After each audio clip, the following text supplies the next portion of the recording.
Salut la famille Soul Stories. Nous sommes sur le point de commencer une toute nouvelle aventure romantique. Dites-nous en commentaire d'où vous nous suivez, pour que nous puissions voir que notre communauté Soul Stories est présente partout dans le monde. La pluie tombait sans relâche sur la verrière de l'hôpital Saint-Vincent. Une pluie persistante, lasse, comme si le ciel lui-même était fatigué d'être le témoin de tant de larmes humaines.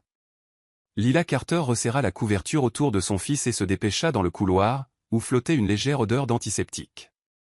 L'enfant dans ses bras brûlait de fièvre, sa respiration était saccadée et haletante, ses paupières lourdes de fatigue. Elle avait travaillé toute la semaine dans un petit café près de la place, ne dormant pas plus de 3 heures par nuit. Maintenant, en voyant Caleb allongé sur le lit d'hôpital, un fin tube d'oxygène sous le nez, tout ce qu'elle ressentait à l'intérieur était un vide immense et retentissant. Lila s'effondra sur la chaise en plastique froid à côté du lit, sa main tremblante caressant les cheveux doux de son fils. « Tu vas t'en sortir, n'est-ce pas » murmura-t-elle, mais sa propre voix semblait ne plus y croire elle-même. De la salle d'urgence voisine provenait un rythme stérile, le bruit des pas des médecins, le bruissement des dossiers, le bip régulier d'un moniteur cardiaque. Tout cela ressemblait à une musique sans âme se répétant à l'infini, comme si chacun avait oublié pourquoi il était encore en vie. Lila baissa la tête jusqu'à ses genoux, les épaules secouées de sanglots. Depuis 3 ans, elle ne s'était pas autorisée à craquer, mais ce soir, en entendant les cris rauques de son enfant, quelque chose en elle finit par céder. Les portes de l'ascenseur s'ouvrirent. Un groupe de personnes en sortit, cliquetis de chaussures de cuir, vibrations de téléphone, voix basse mais pleine d'autorité. Au centre se trouvait Travis Holt. Il marchait lentement, les yeux fixés sur l'iPad qu'il tenait. Le col de sa chemise blanche était déboutonné et ses cheveux sombres étaient légèrement striés de gris.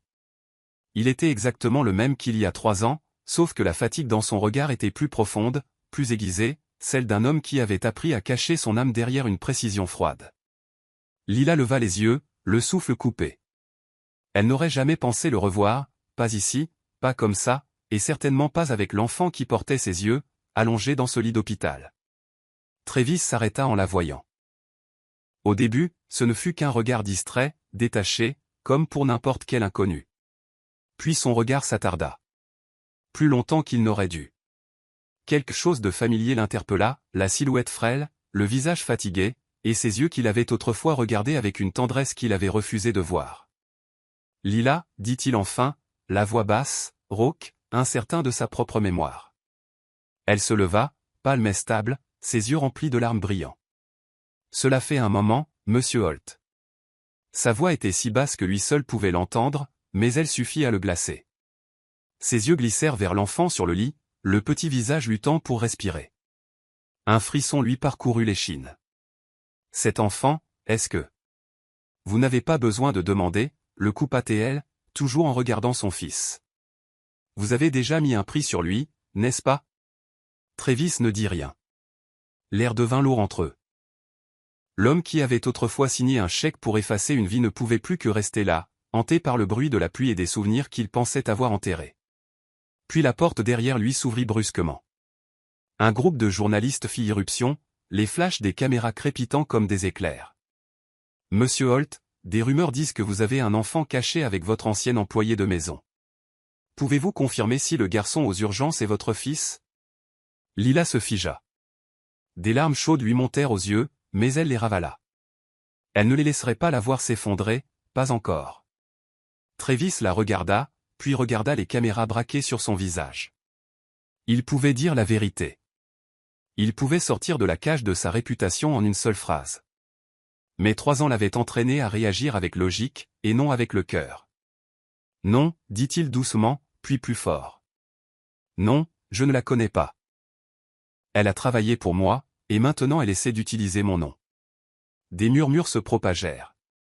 Les flashs crépitèrent plus vite. L'espace d'un instant, le monde sembla s'effondrer sous les pieds de Lila. Elle souleva Caleb, ramena la couverture sur son petit corps et traversa lentement la foule. Personne ne l'arrêta. Personne ne dit un mot. Seul restait le bruit de la pluie frappant la verrière et l'odeur âcre du désinfectant, s'accrochant à elle comme une humiliation sans nom. Travis la regarda partir, la gorge nouée.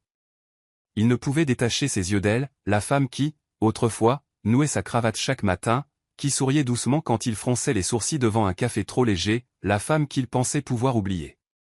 Et l'enfant. Ses yeux gris, ils reflétaient la partie de lui-même qu'il avait passé des années à essayer d'enterrer. « Monsieur Holt, devons-nous y aller ?» murmura son assistant. Il ne répondit pas. Dehors, la pluie redoublait. Travis resta là, fixant l'endroit où Lila avait disparu, ayant l'impression que le monde venait de perdre quelque chose qu'il ne pourrait jamais retrouver. Cette nuit-là, quand il rentra dans son penthouse, le silence l'oppressait. Tout était impeccable, parfait, exactement comme sa vie était censée l'être. Sur la table se trouvait le journal de l'après-midi, l'enfant secret du milliardaire. Il le prit, les doigts tremblant légèrement.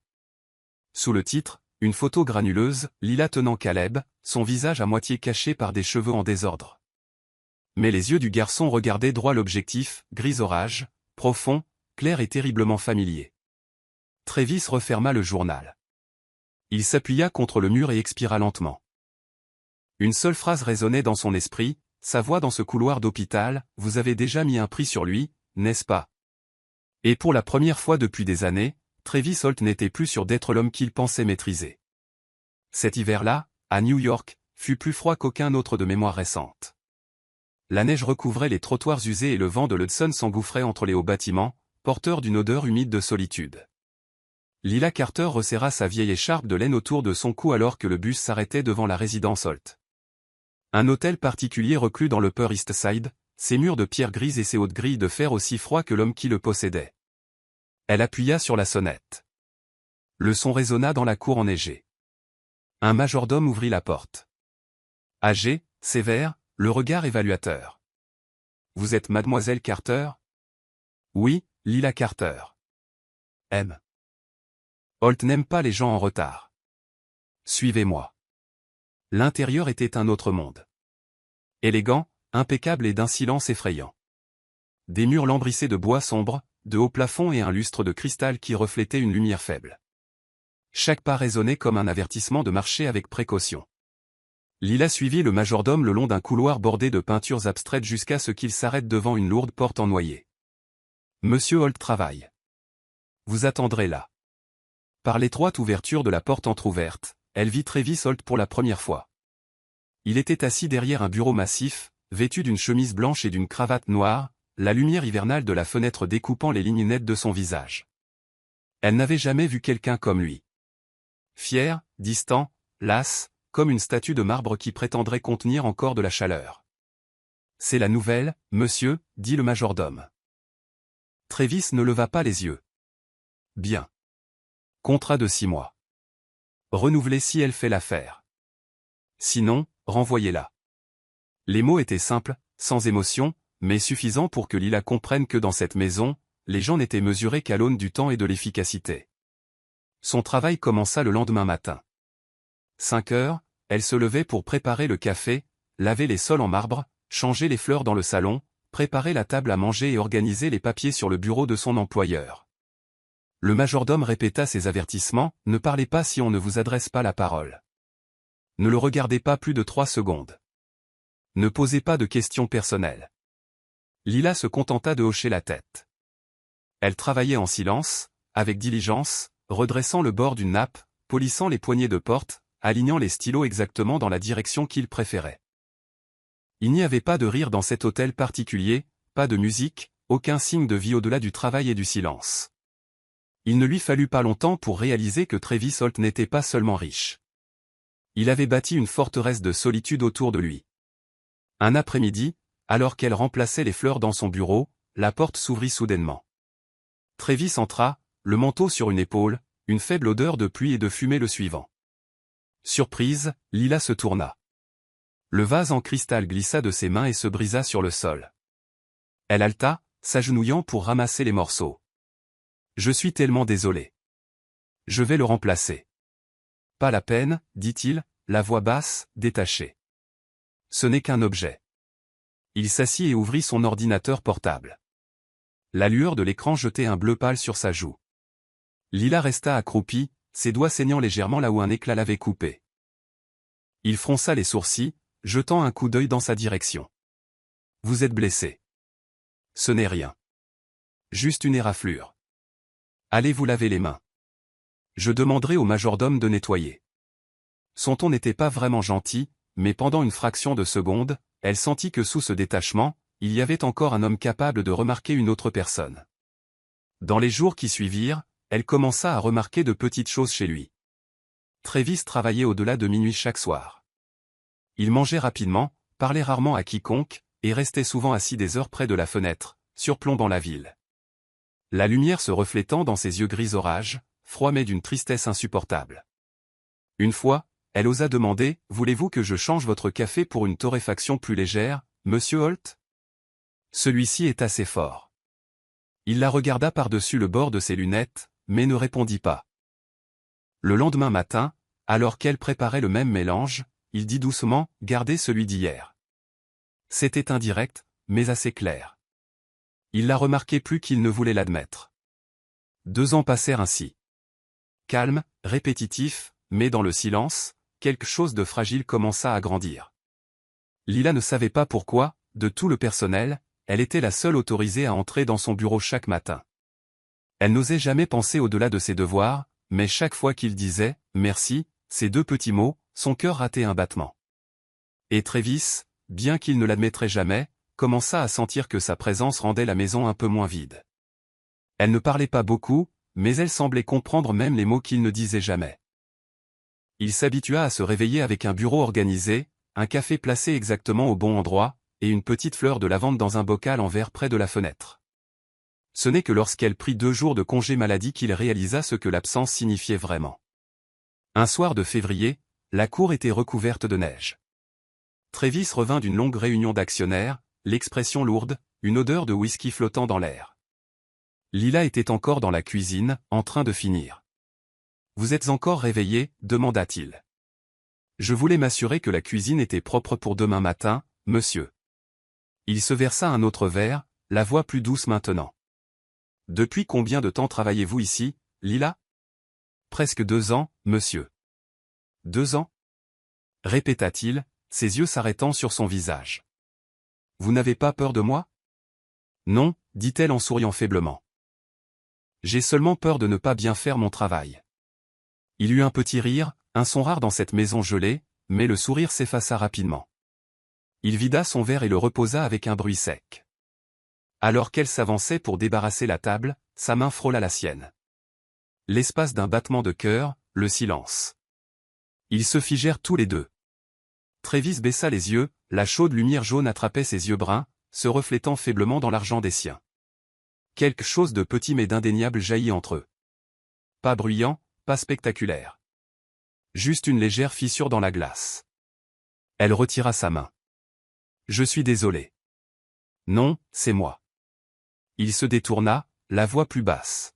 « Vous devriez aller vous reposer, Lila. » Mais cette nuit-là, alors qu'il marchait dans le long couloir menant à sa chambre, il ne pouvait cesser de voir ses yeux dans son esprit. Ses yeux bruns et chauds, la seule chose encore vivante dans cette maison de givre. Cette nuit-là, la pluie semblait interminable. Les gouttes frappaient les fenêtres du manoir Holt, se brisant en 1000 éclats qui captaient les reflets des lumières lointaines de la ville. New York était plongé dans un brouillard glacial, et le manoir, comme toujours, restait parfaitement immobile.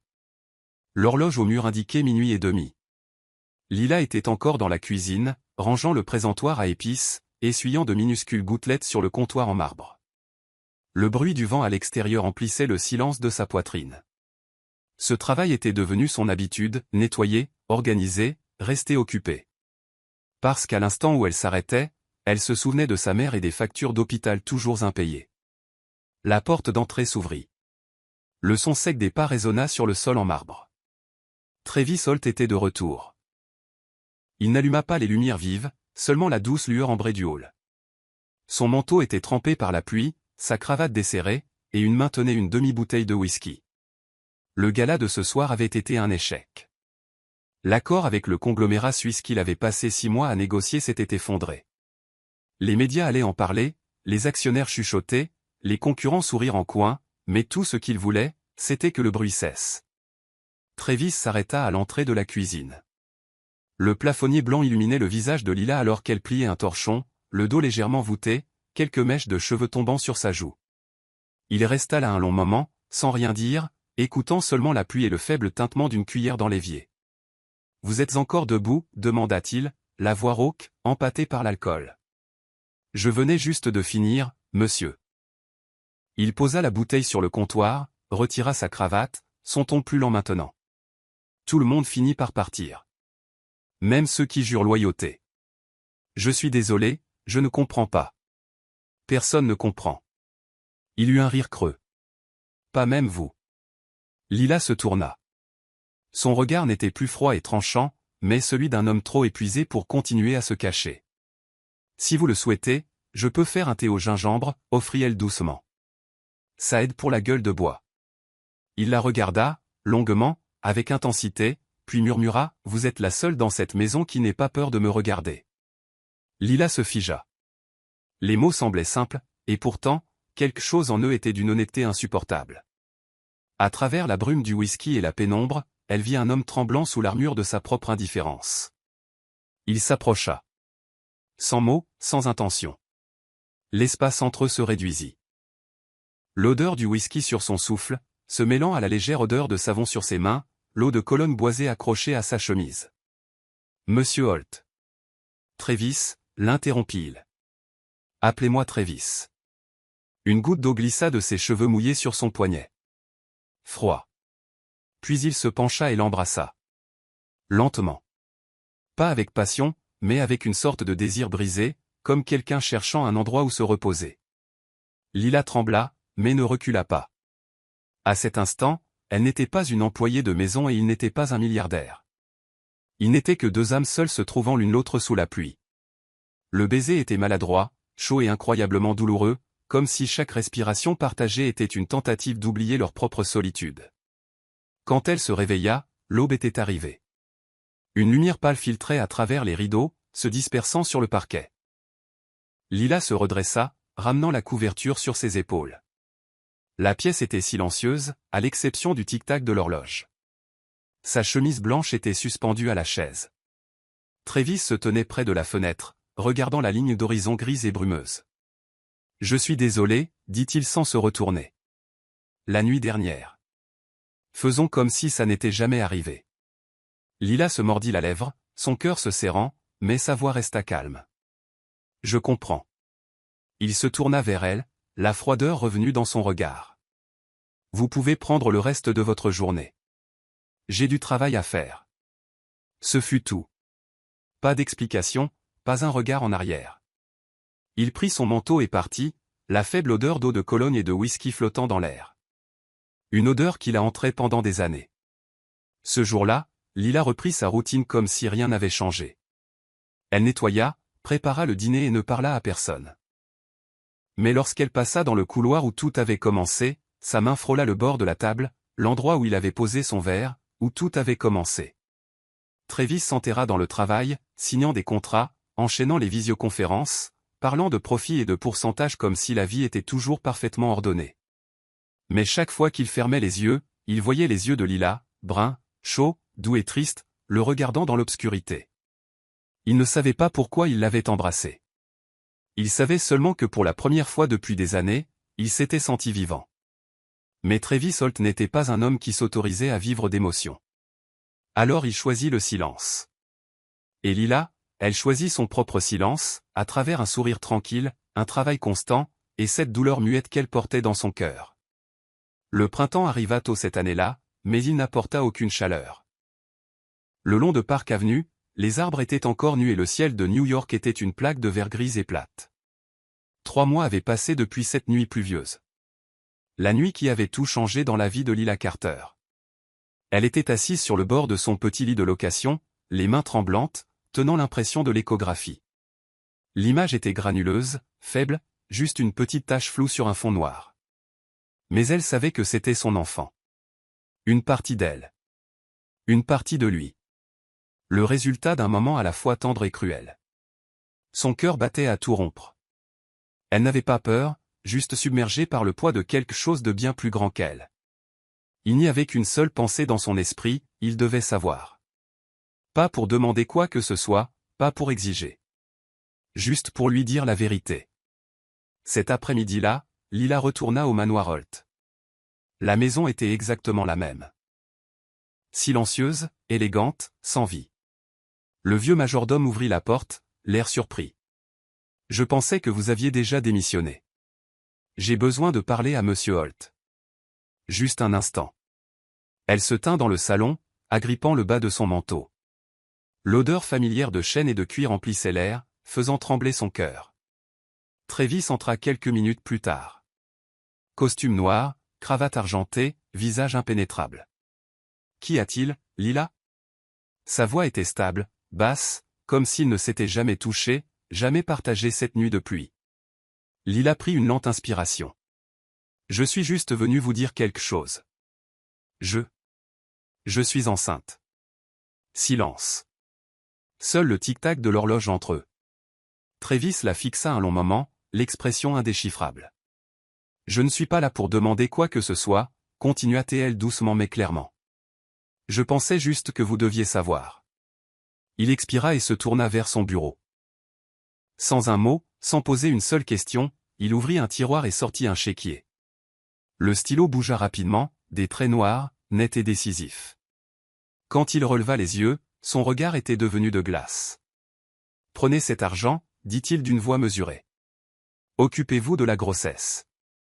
Et disparaissez de ma vie. » Lila se figea. Dehors, le bruit de la circulation filtrait faiblement par la fenêtre. Klaxon, pneus crissant sous la bruine. Mais à l'intérieur, il n'y avait que le vide. Le chèque reposait sur le bureau entre eux. 100 000 $. Une somme qui pouvait changer toute sa vie. Pourtant, à cet instant, elle ne lui inspirait que du dégoût. Elle le regarda, l'homme qu'il avait un jour touché de main tremblante, qui avait un jour prononcé son nom comme s'il signifiait quelque chose. Maintenant, il lui parlait comme si elle était un objet défectueux. « Vous pouvez acheter le silence, » murmura-t-elle, « mais vous ne pouvez pas acheter une conscience. » Le front de Travis se plissa, comme pour répondre, mais elle s'était déjà détournée. Ses pas étaient légers, son dos droit, sa tête haute. Elle ne regarda pas en arrière. Le chèque resta là, intact, témoin silencieux de tout ce qui venait de se briser. Dehors, la pluie se mit à tomber plus fort. Lila descendit dans la rue, le vent lui fouettant le visage, froid et vif. Elle ne savait pas où elle irait. Pas d'argent, pas de maison. Seules ses mains et le minuscule battement de cœur qui grandissait en elle. Et pourtant, d'une certaine manière, elle ne s'était jamais sentie aussi forte. Elle posa une main sur son ventre et murmura « On s'en sortira. Même si nous devons partir de rien. » De la haute fenêtre, Travis regardait. Sa silhouette devenait de plus en plus petite sous la pluie. Il ne comprenait pas pourquoi sa poitrine lui faisait mal. Seulement qu'à cet instant, il avait perdu quelque chose qu'aucune somme d'argent ne pourrait jamais racheter. Le train de nuit emportait Lila hors de New York au début de l'été. Dehors, les lumières de la ville se brouillaient en traînées de gris doré, se fondant dans l'obscurité comme des souvenirs arrachés à son cœur. Elle ne savait pas où elle allait. Seulement qu'elle descendrait là où son cœur murmurait, « Ici, tu peux recommencer. » Elle descendit donc dans le Vermont, une paisible ville au bord du lac Champlain, un endroit où personne ne connaissait son nom et où personne ne se souciait de qui elle avait été. Les premiers jours furent pénibles. Elle loua une chambre minuscule au-dessus d'un café appelé « Maple and Down », dont les murs en bois craquaient à chaque brise, le cadre de la fenêtre éternellement coincé. Le jour, elle servait des tables, faisait la vaisselle et portait des plateaux de café. La nuit, elle aidait la propriétaire du café à s'occuper du petit jardin derrière la boutique en échange de quelques dollars et d'un repas chaud. La vie était difficile, mais paisible. Il n'y avait pas de regards accusateurs, pas de mots froids qui la poursuivaient. Elle s'habitua à l'odeur des pâtisseries cuisant à l'aube, au tintement doux de la cloche lorsque les clients arrivaient, et à la rudesse de ses paumes, ce qui, d'une manière ou d'une autre, la faisait se sentir plus légère à l'intérieur. Quand son ventre commença à s'arrondir, la propriétaire du café demanda « Où est le père de l'enfant, Lila ?» Elle sourit, essuyant ses mains sur son tablier. « Quelque part au loin, mais je n'ai pas besoin de lui pour être mère. » Personne ne posa plus la question. Dans les petites villes comme celle-ci, les gens croyaient plus au travail acharné et à la gentillesse qu'au passé de quiconque. Une voisine l'aida à acheter des vêtements de bébé. La propriétaire du café la laissait partir plus tôt chaque soir, et pour la première fois depuis des années, Lila sentit qu'elle vivait, et non qu'elle se contentait de survivre. Une nuit d'automne, le travail commença dans sa petite chambre donnant sur le lac. Dehors, la lune était pleine, sa lumière argentée se reflétant dans l'eau. Après des heures de douleur, un cri emplit l'air, fragile, pur, assez sacré pour la faire pleurer. Caleb, tel fut le nom qu'elle choisit, signifiant « celui qui a le cœur fidèle ». Quand l'infirmière plaça le bébé dans ses bras, Lila se figea. Il était si petit, la peau rose et douce, les cheveux châtains, mais ce qui lui coupa le souffle, ce furent ses yeux. Quand Caleb les ouvrit pour la première fois, elle vit en eux la même teinte gris orage, claire et profonde comme la brume matinale sur le lac. Ses yeux, pas une nuance de différence. Elle ne savait pas si elle devait rire ou pleurer. Les deux émotions se mêlaient, sacrées et douloureuses à la fois. Serrant son fils contre sa poitrine, elle murmura à travers ses larmes, « Bienvenue au monde, mon petit garçon. Quoi qu'on en dise, tu es né de l'amour, pas du rejet. » Les mois qui suivirent furent simples, calmes et pleins de petits miracles. Le matin, Lila préparait le café pour les habitués. Parfois, quelqu'un tenait Caleb et s'exclamait « Il est magnifique, comme une poupée de neige. » À midi, elle le promenait au bord du lac, fredonnant les berceuses que sa mère lui chantait autrefois. Et le soir, après que Caleb s'endormait, elle s'asseyait près de la fenêtre et écrivait dans son journal « Si un jour tu demandes où est ton père, je te dirai qu'il a existé autrefois, mais que tu es né du courage, pas de la pitié. Tu es la seule chose dans ma vie qui ne soit pas née de la peur. » Parfois, quand elle captait la lumière se reflétant dans les yeux gris de Caleb, son cœur se serrait, non pas de haine, mais d'une sorte de douce tristesse. Quelque part dans ce monde froid de gratte-ciel et de verre, l'homme qu'elle avait connu vivait probablement toujours dans le luxe, ignorant qu'une petite vie, portant ses yeux, souriait dans les bras de la femme qu'il avait reniée. Elle ne lui écrivit jamais, n'appela jamais, n'essaya jamais d'envoyer de nouvelles, car elle avait compris. Parfois, la meilleure chose que l'on puisse faire pour quelqu'un est de partir et de le laisser affronter le vide qu'il a créé. L'hiver arriva, la neige couvrit les toits, et Caleb rit pour la première fois. Ce rire, léger, vif, intact, lava chaque son de son passé. Elle le serra fort, pressa sa joue contre sa peau parfumée au lait, et des larmes coulèrent sur son visage, des larmes de joie cette fois. Dans son journal, elle écrivit la dernière ligne de cette année-là, « Tu as les yeux de ton père, mais quand tu me regardes, je sais que la lumière en eux n'est pas la sienne, c'est la tienne, la plus belle chose que j'ai jamais créée. » 9 mois s'étaient écoulés depuis le premier cri de Caleb. Le Vermont était revenu à l'automne. Les feuilles d'érable brûlaient d'un rouge cramoisi, tombant en tapis épais sur la route étroite qui menait au lac. Chaque matin, Lila portait son fils au café. Caleb pouvait déjà babiller, « Maman », ses petites mains se tendant pour attraper les feuilles dorées qui dérivaient. Leur vie était simple, chaleureuse et tranquille, à tel point que parfois Lila croyait vraiment que la douleur du passé était enfin restée derrière. Mais le destin laisse rarement quiconque en repos bien longtemps. Cet après-midi-là, un étranger visita le café. Il était bien habillé, avec des lunettes noires et un accent de la ville. Il commanda un café et sourit, trop poliment, quand il vit Caleb dans son berceau. « Quel père Dieu spécial que ce garçon a là, dit-il. Une couleur rare, exactement comme quelqu'un que j'ai connu autrefois. » Lila se contenta de hocher la tête, mais cette nuit-là, bien après la fermeture, le regard de l'homme persistait dans son esprit comme une démangeaison qu'elle ne pouvait chasser. Une semaine plus tard, une photo apparut en ligne, montrant Lila tenant Caleb devant le café. Elle se répandit comme une traînée de poudre. En dessous, des centaines de commentaires, ses yeux, pas d'erreur. C'est le fils de Travis Holt. Le bébé caché du milliardaire. Qui est la femme sur la photo? Une ancienne employée, la domestique? En une nuit, tous les grands médias reprirent l'histoire. Lila était abasourdie. Le téléphone du café sonnait sans arrêt. Les journalistes inondèrent la petite ville tranquille qui n'avait jamais connu de scandale jusqu'alors. Pendant ce temps, à New York, Travis Holt était assis dans son bureau du 60e étage quand son assistant déposa une pile de journaux devant lui. En première page, une photo en noir et blanc, une jeune femme tenant un bébé aux yeux gris orage. Ses yeux. « Qu'est-ce que c'est » demanda-t-il doucement. « La nouvelle est devenue virale, monsieur. Les actionnaires attendent une déclaration dans les 24 heures.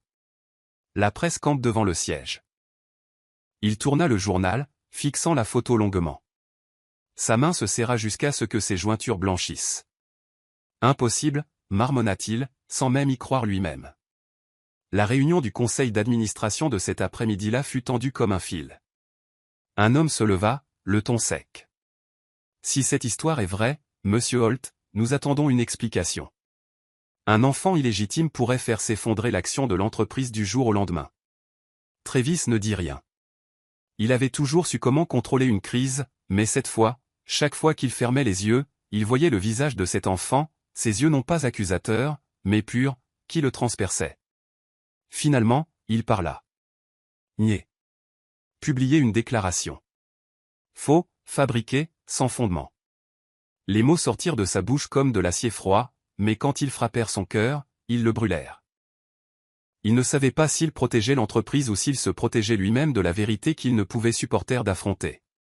Dans les jours qui suivirent, la tempête médiatique devint implacable.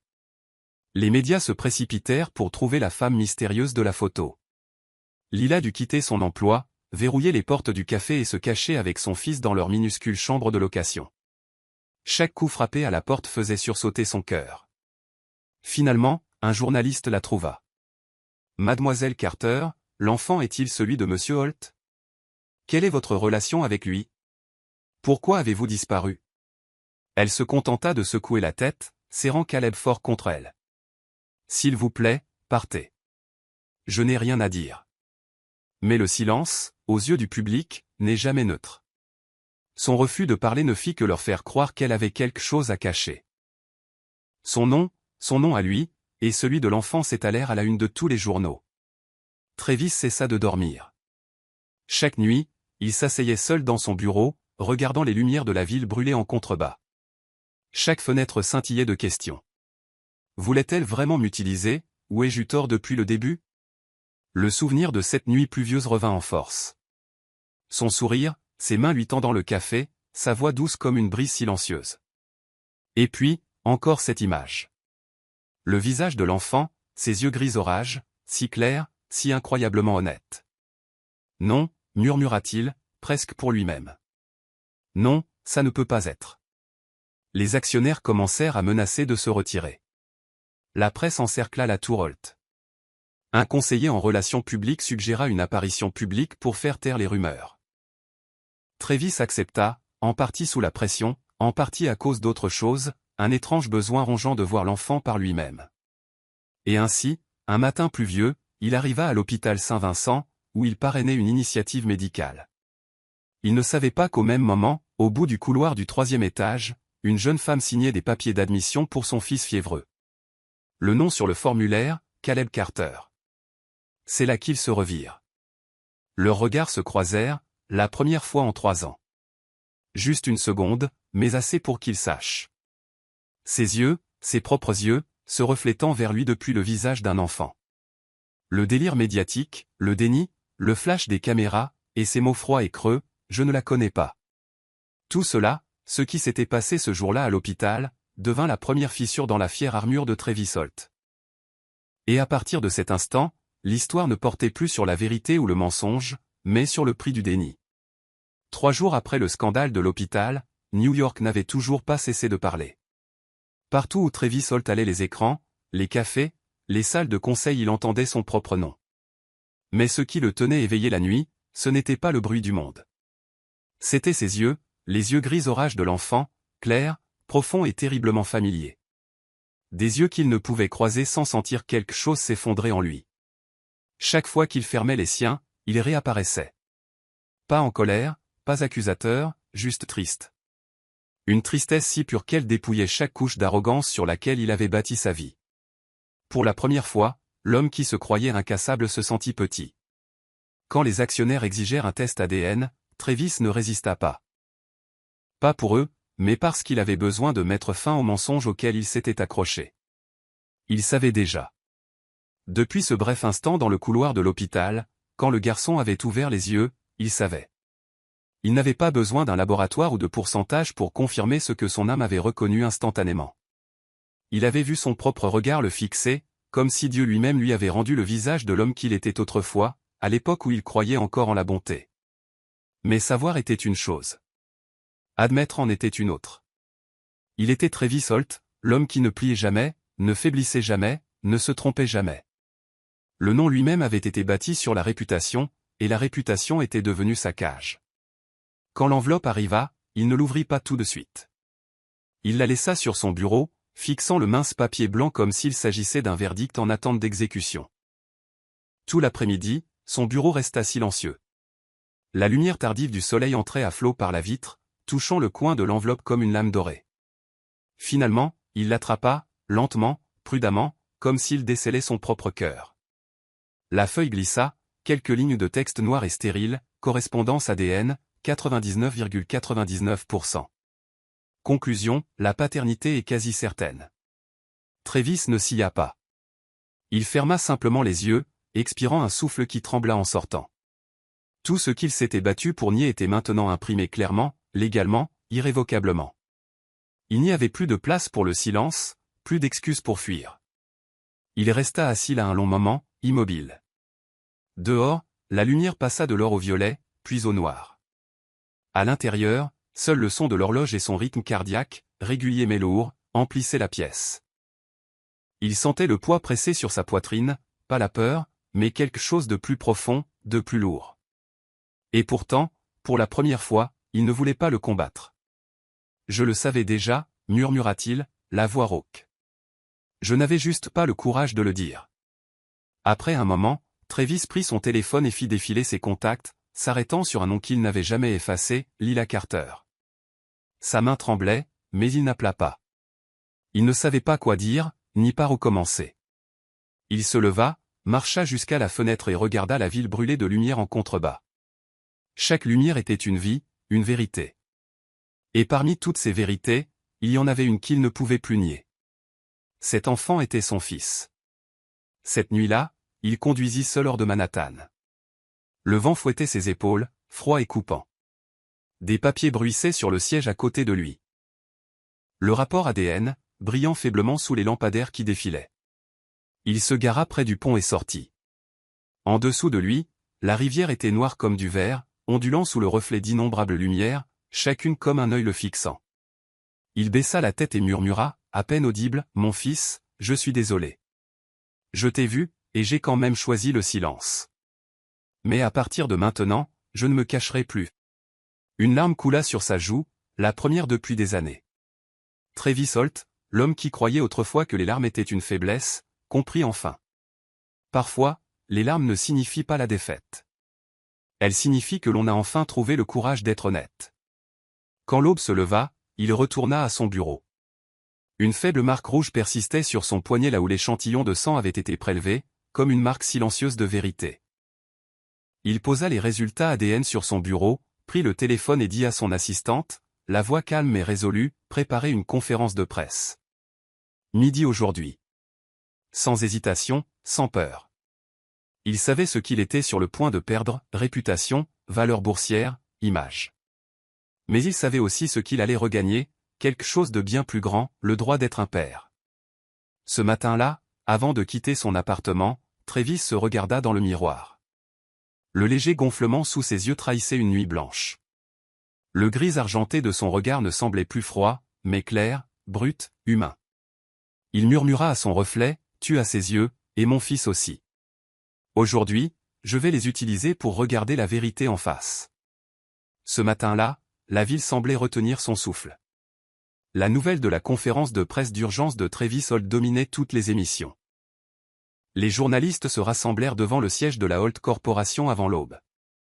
Les rumeurs couraient qu'il allait tout nier, poursuivre en justice pour diffamation, ou blâmer les médias, comme le font habituellement les hommes puissants. Personne ne s'attendait à ce qu'il se présente réellement. À 11 heures, Travis monta sur scène. Le ciel dehors était lourd, gris, au bord de la pluie. Les flashs crépitèrent en succession rapide, d'un blanc aveuglant, comme des centaines d'yeux jugeurs tournés vers lui. Il portait un costume noir, sans cravate. Pour la première fois, il n'y avait pas de script, pas d'avocat, pas d'équipe de relations publiques derrière lui. Juste un homme et la vérité. « Merci d'être venu », commença-t-il, la voix basse et rauque, comme poncée par la nuit. « Je ne parlerai pas longtemps. Je veux juste dire la vérité. » La salle tomba dans un silence complet. Travis regarda droit dans la caméra, ses yeux non plus froids, mais stables, calmes, comme après une longue tempête. Il y a 3 ans, j'ai fait une erreur, dit-il doucement. J'ai cru que je pouvais tout contrôler, même les gens, même les émotions. Et quand elle est tombée enceinte, j'ai choisi le silence. Il marqua une pause. Le seul son était le clic étouffé des appareils photo. La salle entière attendait, comme si le monde lui-même retenait son souffle pour son auto-verdict. Elle ne m'a pas trahi, sa voix se brisa légèrement. J'ai trahi mon propre cœur. Les mots tranchèrent l'air électrique épais, court, honnête, irréfutable. Travis inspira, jetant un bref regard vers le premier rang, où son équipe de relations publiques était assise, rigide, les mains jointes. L'enfant sur ces photos est mon fils. Il s'appelle Caleb. Une vague de sons déferla sur la pièce, le remue-ménage des journalistes, le flot de chuchotements, la tempête des obturateurs. Mais Travis restait immobile, sans se cacher, sans reculer. Je ne demande pas le pardon, continua-t-il, la voix stable à nouveau. Mais si quelqu'un a besoin de connaître la vérité, la voilà. Je n'ai pas tout perdu à cause de ce scandale. J'ai seulement perdu ce qui comptait le plus, la chance de voir mon fils grandir. Puis il inclina la tête. Ce n'était pas un geste de performance, mais de reddition, d'humilité. L'inclinaison d'un homme qui avait enfin appris à plier pour pouvoir se relever en tant que père. Cet après-midi-là, il plut aussi dans le Vermont. Au café Maple & Down, la propriétaire alluma la télévision juste pour Lila. À l'écran, Travis se tenait sous le flash des caméras, sa voix brisée, brute, réelle, douloureusement humaine. Lila tenait Caleb sur ses genoux, la lueur de l'écran douce sur son visage. Elle ne pleura pas. Elle ne sourit pas. Elle regarda simplement, silencieusement, pendant un long moment. L'enfant tapait dans ses petites mains, riant des lumières vives de la télévision. Lila sourit faiblement, pressant sa joue contre les cheveux de son fils, murmurant pour elle-même, « Personne n'a besoin d'entendre des excuses. Nous avons juste besoin de voir le changement. » La nuit tomba. La télévision s'éteignit, ne laissant que le bruit de la pluie contre l'avant-toit. Lila coucha doucement Caleb dans son berceau, puis s'assit près de la fenêtre, le stylo suspendu au-dessus de son journal. Il a parlé aujourd'hui. Non pas pour obtenir le pardon, mais pour recommencer. Peut-être que le pardon, ce n'est pas effacer le passé, mais le regarder droit dans les yeux et choisir quand même d'avancer. Dehors, les gouttes de pluie traînaient sur la vitre, attrapant le reflet de phare lointain. Et dans ce calme, elle réalisa qu'elle n'était plus en colère. Seule la paix demeurait, fragile, mais réelle, comme si enfin, tous deux avaient trouvé leur propre lumière. Après-midi dans le Vermont. La pluie tombait doucement, fine et argentée, se faufilant à travers les érables rouge-brun. Le vent frôlait le porche en bois, faisant se balancer le petit carillon d'été avec une chanson faible et solitaire. À l'intérieur, Lila venait de coucher Caleb. Le garçon serrait fort son lapin en peluche dans ses petits bras. L'odeur des gaufres persistait dans l'air chaud, mêlée à la pluie et au bois humide, l'odeur de la maison. La vie s'était réinstallée dans quelque chose de simple et de calme, si paisible que Lila croyait presque que les tempêtes du monde les avaient oubliées. Puis on frappa, doucement, avec hésitation. Une fois, puis une autre. Ce n'était pas le martèlement impatient des journalistes, ni le rythme facile des amis. C'était lent, le genre de coup qui appartient à quelqu'un qui a peur de déranger ce qui est fragile. Lila se figea un instant, puis marcha vers la porte, le cœur serré. Quand elle ouvrit, elle s'immobilisa. Travis Holt se tenait là, sous la pluie, son manteau trempé, les cheveux en désordre, sans garde du corps, sans limousine, sans lunettes noires. Juste un homme, las, trempé, tenant fermement quelque chose dans sa main, un petit ours en peluche délavé à l'oreille effilochée. Ils se regardèrent longuement. Pas de mots, seulement le bruit de la pluie clapotant sur les marches en bois, comblant le silence entre deux personnes qui s'étaient aimées, s'étaient brisées, s'étaient perdues. Travis parla le premier, sa voix était rauque, instable, rien à voir avec l'homme qui commandait autrefois des salles de conseil entières. Je ne suis pas ici pour demander pardon, Lila. Je suis juste ici pour apprendre à être un père. Elle ne bougea pas, sa main reposait tranquillement sur le cadre de la porte. Pas de larmes, pas d'accusation, juste un regard fixe, calme, peut-être même un peu triste, mais plus en colère. Il prit une inspiration, plus lente cette fois.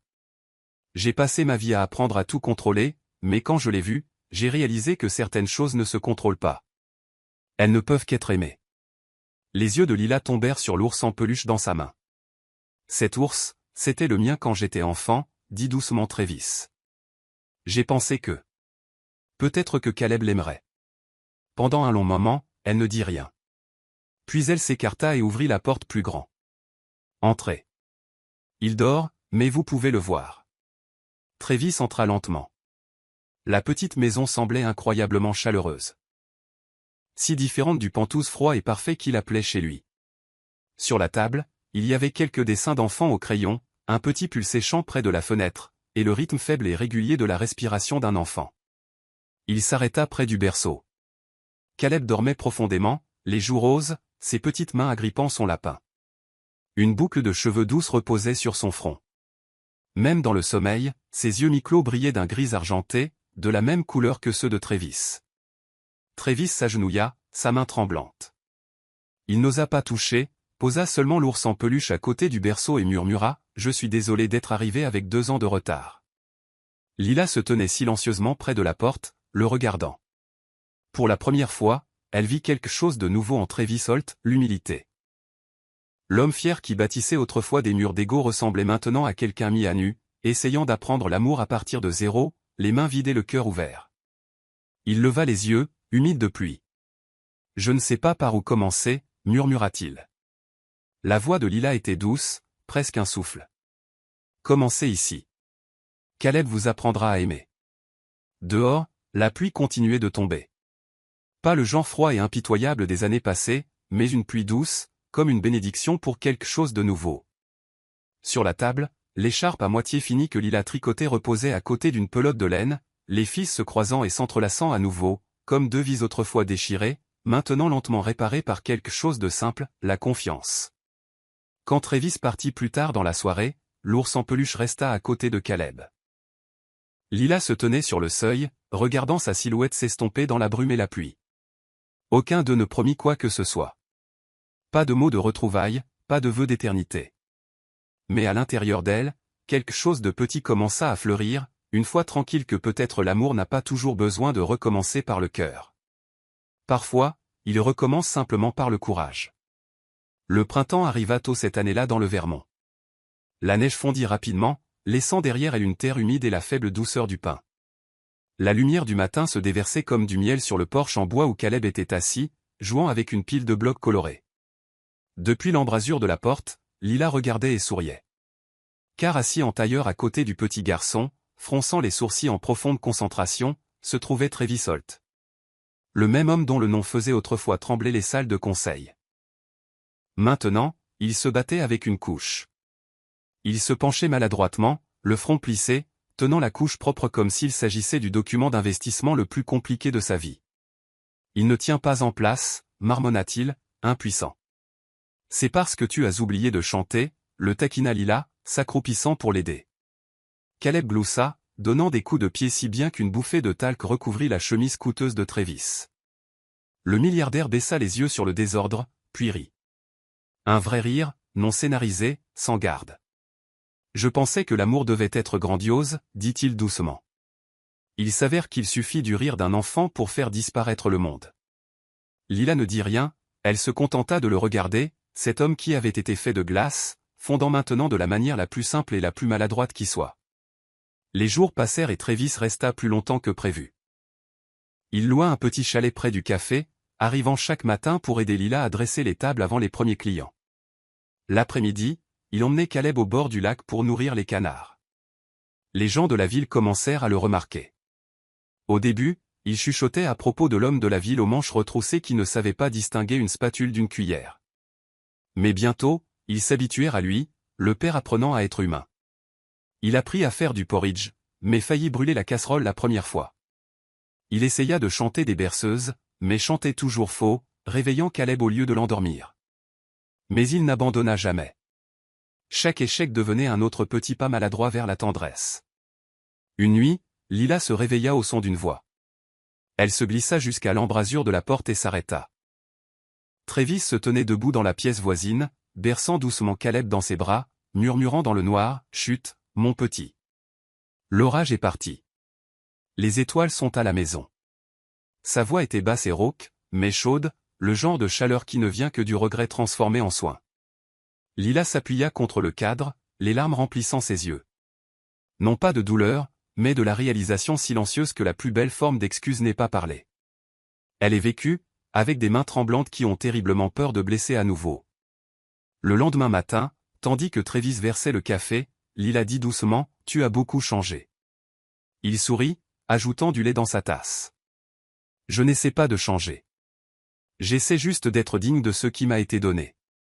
Je n'ai pas besoin que tu sois parfait, Travis. Je sais. » Il jeta un coup d'œil vers la cour où Caleb chassait les papillons. « Mais vous deux, vous me donnez envie d'être meilleur. » Cet après-midi-là, ils emmenèrent Caleb au lac.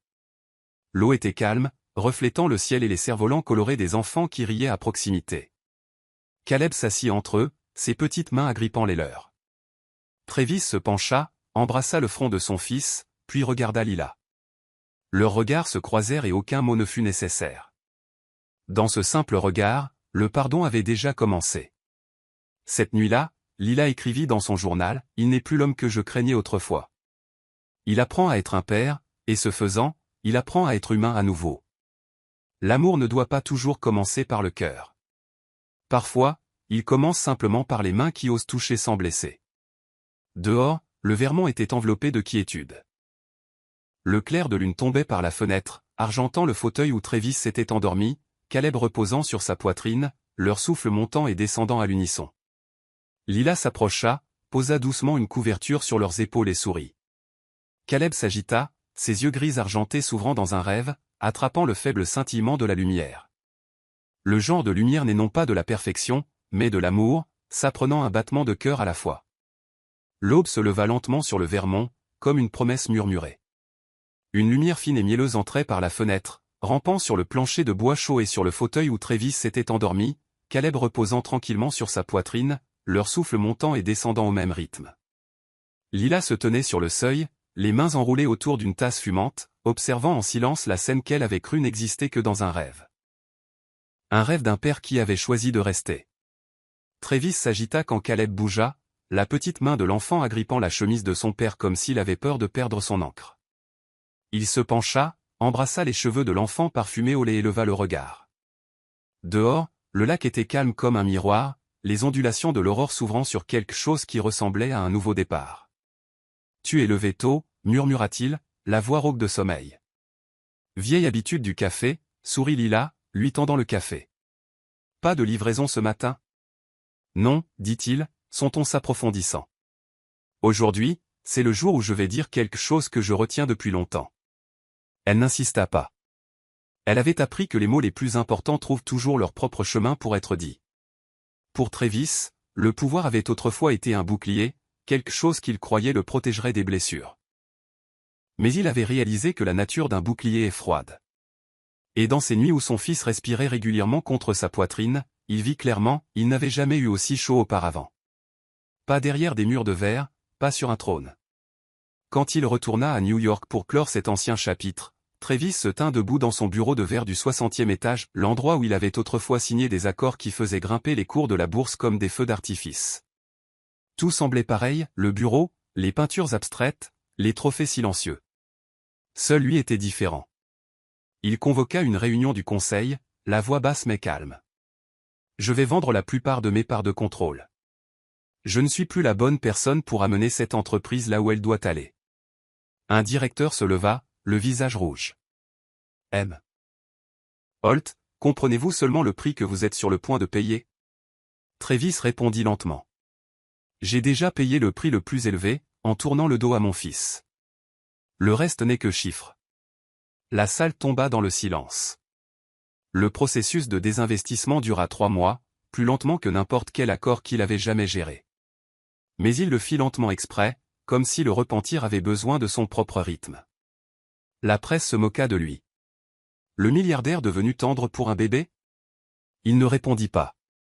Il avait appris que certaines choses ne peuvent être défendues que par le temps. L'argent qu'il gagna était immense, assez pour construire un autre monde, cette fois pas pour lui-même. Une nouvelle enseigne était accrochée au-dessus de la porte d'un petit bureau loué, Fondation Caleb. Le jour où il signa les papiers de la fondation, il amena son fils. Caleb s'assit sur ses genoux, tenant un stylo surdimensionné, tachant d'encre le bord du document. C'est la plus belle signature du monde, dit Travis en riant, et toute la salle se joignit à lui. L'idée de la fondation avait pris forme au cours de Nuit Blanche, logement temporaire pour les mères célibataires pendant les 3 premiers mois après la naissance, bourse de formation professionnelle pour les femmes cherchant l'indépendance, soins psychologiques pour les victimes de traumatismes, aide au lait et aux soins de santé pour les nourrissons défavorisés. Il établit une règle inflexible, ne leur demandez pas pourquoi elles sont ici. Demandez ce dont elles ont besoin pour repartir plus fortes. Un après-midi, Travis et Lila visitèrent le premier centre dans le Bronx. La maison, autrefois une école maternelle abandonnée, avait été repeinte en jaune pâle avec de larges fenêtres ensoleillées. L'odeur de peinture fraîche persistait, mais la cour résonnait déjà de rires d'enfants. Une jeune femme tenant un nouveau-né s'approcha, disant timidement, « Si cet endroit n'existait pas, je ne saurais pas où aller. » Travis sourit doucement. « Vous ne devez rien à personne ici. Restez aussi longtemps que vous en avez besoin. Et quand vous serez prête, revenez, apprenez à quelqu'un d'autre comment se relever. » La fille rit à travers ses larmes et Lila, debout à côté de lui, réalisa que pour la première fois de sa vie, Travis Holt n'utilisait pas l'argent pour prouver quelque chose. Il l'utilisait pour guérir. La nouvelle se répandit. Une émission de télévision montra Travis tenant maladroitement un bambin en pleurs, un autocollant de dessin animé collé sur le front. Les réseaux sociaux ne se moquèrent pas de lui cette fois. Au lieu de cela, les gens partagèrent leurs propres histoires. Une mère au Texas recevant du lait maternisé, une survivante de violences domestiques trouvant un emploi grâce à la fondation, un enfant de 3 ans dormant en sécurité pour la première fois. La réputation de Travis Holt ne fut pas restaurée. Elle renaquit. Quand un journaliste lui demanda « Faites-vous tout cela pour sauver votre image ?» il répondit simplement « La réputation m'a aveuglé autrefois. Maintenant, je veux l'utiliser pour éclairer le chemin des autres. » Les mots tombèrent doucement, comme la pluie sur une surface craquelée, et la fissure commença à se refermer.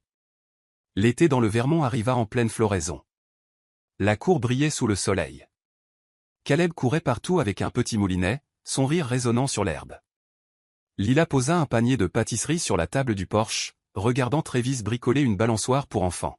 « Laisse-moi t'aider, » taquina-t-elle. « Non, laisse-moi, » sourit-il.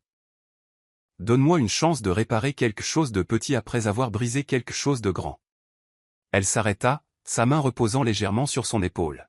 « Nous n'avons pas besoin de perfection. Juste de persévérance. » Ce soir-là, ils s'assirent sur le porche, le vent bruissant dans la prairie. Travis déplia le plan de la première année de la fondation, des pages pleines de chiffres. « Dis-moi, celui-ci devrait-il être près d'un hôpital? Celui-là près d'une école de métier? J'ai peur de voir encore la vie comme une feuille de calcul. » Les feuilles de calcul sont utiles, sourit Lila, mais les gens ne rentrent pas dans des cases. Nous apprendrons au fur et à mesure. Elle l'étudia tranquillement, la façon dont il penchait la tête en réfléchissant, l'immobilité quand Caleb apprenait un nouveau mot. Ces petites choses le recousaient, comme des points lents et réguliers dans un tissu déchiré. La nuit tomba. Travis se tenait sur le porche, regardant les étoiles. « Je pensais que le bonheur vivait au sommet, » dit-il doucement. « Maintenant je sais qu'il vit bas, là où je m'agenouille pour lasser les chaussures de mon fils, là où je porte de la soupe dans une chambre qui sent le détergent bon marché, là où je me sens utile sans avoir besoin de mon nom en lumière. » Lila appuya sa tête sur son épaule. « Le bonheur se trouve là où l'on choisit de rester. » Il sourit faiblement. « Merci d'avoir ouvert la porte. »« Pas moi, » rit-elle. « C'est Caleb. Un fils apprend à son père à aimer. Je n'ai fait que donner les devoirs. » Leur rire se fondit dans la nuit, calme, chaud, réel. Le jour de l'inauguration de la fondation Caleb, la pluie revint, une pluie douce et purifiante. La petite salle était remplie de fleurs sauvages et de bocaux en verre, des photos en noir et blanc sur les murs, une mère tenant son enfant, une remise de diplôme d'un cours de pâtisserie, un dortoir aligné de lits blancs et propres. Le discours de Travis ne dura que 3 minutes. Les gens demandent pourquoi je l'ai appelé Caleb, et non Holt. Parce que Holt est le passé, et Caleb est l'avenir. J'ai utilisé mon nom pour construire des murs. Maintenant, j'utilise celui de mon fils pour ouvrir des portes. Il regarda dans la foule. Lila hocha doucement la tête. Caleb était occupé à tirer sur le ruban rouge, ses yeux gris argentés pétillant sous les applaudissements. La réputation m'a aveuglé autrefois, dit Travis, la voix stable. Maintenant, je veux l'utiliser pour éclairer le chemin des autres. Et si jamais j'oublie pourquoi, rappelez-moi de regarder dans les yeux de mon fils. Au dernier rang, un vieux journaliste posa son stylo et resta simplement assis là un long moment.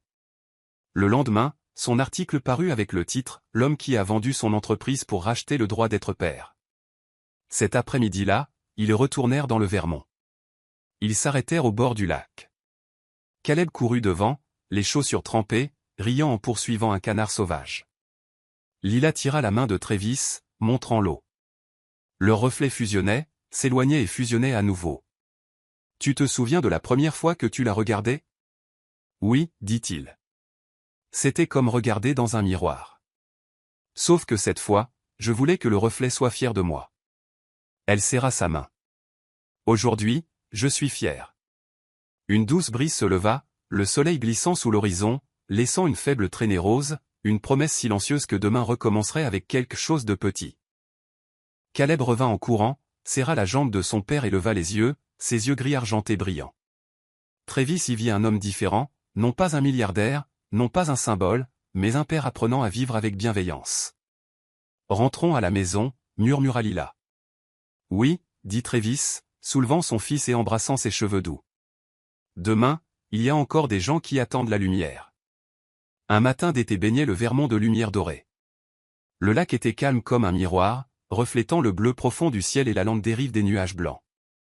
Le long d'un petit sentier bordé d'arbres, 3 silhouettes marchaient côte à côte, Travis, Lila et Caleb. L'herbe était humide de rosée, riche de l'odeur de la terre nouvelle. Caleb courait devant, un roseau à la main, riant en chemin. Son rire portait dans l'air, si pur et si vif qu'il semblait que le monde entier s'adoucissait autour de lui. Lila s'arrêta au bord du lac, les yeux levés vers son fils. La lumière du soleil filtrait à travers les feuilles, tombant doucement sur les épaules du garçon. Les yeux gris argentés de Caleb attrapèrent la lumière, miroitant comme l'eau, claire, calme et incroyablement vivant. Elle parla doucement, sa voix tendre, mais pleine de sens. « Tu sais, dit-elle, ces yeux sont la seule chose que tu n'as jamais pu nier. » Travis sourit et prit sa main. Sa paume n'était plus froide comme autrefois, mais chaude, stable, la main d'un homme qui avait tout perdu et réappris à aimer. Il regarda au loin, par-delà le lac, son ton bas, serein. « Merci de m'avoir donné cette chance. Et de m'avoir appris à aimer. » Lila serra doucement sa main, mais ne dit rien. Elle n'en avait pas besoin.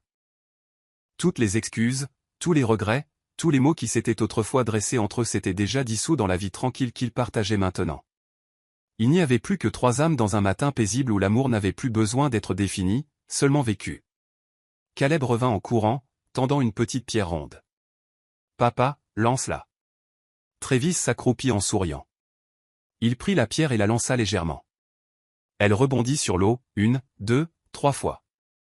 3 ricochets, cria Caleb, exactement comme nous. Lila rit, des larmes brillant dans ses yeux. Cette simple remarque innocente était le plus pur témoignage de tout ce à quoi ils avaient survécu.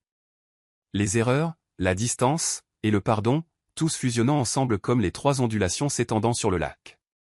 Une douce brise passa, apportant le parfum des fleurs sauvages. Travis se pencha et souleva Caleb sur ses épaules.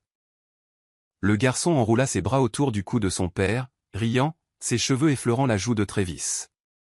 À cet instant fugace, Travis ferma les yeux, se demandant comment il avait jamais pu vivre sans connaître cette joie simple. Lila marchait à côté d'eux, regardant le père et le fils, le cœur calme et plein. Elle savait qu'il y aurait encore des défis, des jours ordinaires et des nuits pluvieuses à venir.